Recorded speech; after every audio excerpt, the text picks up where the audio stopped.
Educational creativity চ্যানেলে সকলকে স্বাগতম। 2023 প্রাথমিক টেট নিয়ে নতুন একটি আপডেট। 2023 প্রাথমিক টেট অনুষ্ঠিত হয়েছিল 24শে ডিসেম্বর 2023। তারপরে ঠিক 7ই মে পশ্চাৎ তার অ্যান্সার কি প্রকাশ করে। টোটাল 2,73,000 পরীক্ষার্থী পরীক্ষা দিয়েছিলেন। অ্যান্সার কি প্রকাশ করার পরে পশ্চাৎ 10ই মে থেকে 9ই জুন অভিযোগ জমা দেওয়ার ডেট দিয়েছিলেন।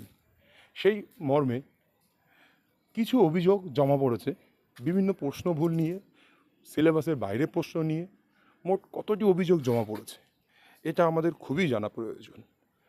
মোট 465টি অভিযোগ জমা পড়েছে। সেই অভিযোগ খতিয়ে দেখবেন প্রাথমিক পর্ষদের বিশেষজ্ঞ কমিটিরা এবং পর্ষদের কর্তৃপক্ষরা।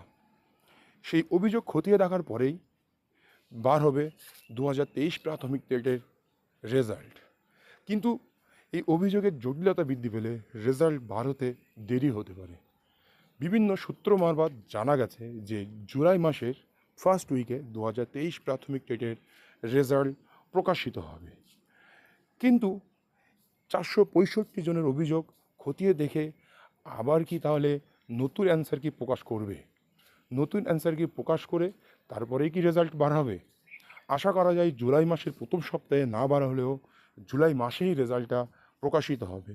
কারণ 2024 প্রাথমিক টেটের বিজ্ঞপ্তিও খুব তাড়াতাড়ি বার হয়ে যাবে। 2024 প্রাথমিক টেটের পরীক্ষাও ডিসেম্বরে দেখেই অনুষ্ঠিত হবে। এই হলো 2023 প্রাথমিক টেট ও নতুন প্রাথমিক টেটের আপডেট। আর এর সঙ্গে সঙ্গে আরেকটি আপডেট, 2017 সালের টেট দিয়ে যে 2022 রিক্রুটমেন্ট হচ্ছিল, সেই 2022 রিক্রুটমেন্ট কমপ্লিট হলেই, সুপ্রিম কোর্টে যেটা পেন্ডিং হয়ে আছে ওটা কমপ্লিট হলেই 2022 প্রাথমিক টেটের 2022 নিয়োগ থেকেও ওটা কমপ্লিট হওয়ার পরেই 2022 টেটে যারা পাশ করেছিল বা যারা পড়ে থাকবে 2014, 2017 থেকে, তাদের নিয়েও একটা নিয়োগের নোটিফিকেশান আসতে পারে। এই হলো প্রাথমিক টেটের সামগ্রিক একটি আপডেট। সঙ্গে থাকবেন, আমাদের সঙ্গে সর্বদা থাকবেন। চ্যানেলটি সাবস্ক্রাইব করবেন।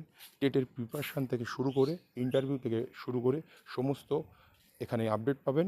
এমনকি নিয়মিত এখানে টপিকও বোঝানো হবে, ক্লাস আসবে ছোট ছোট করে, শেষে নোট প্রোভাইড করা হবে।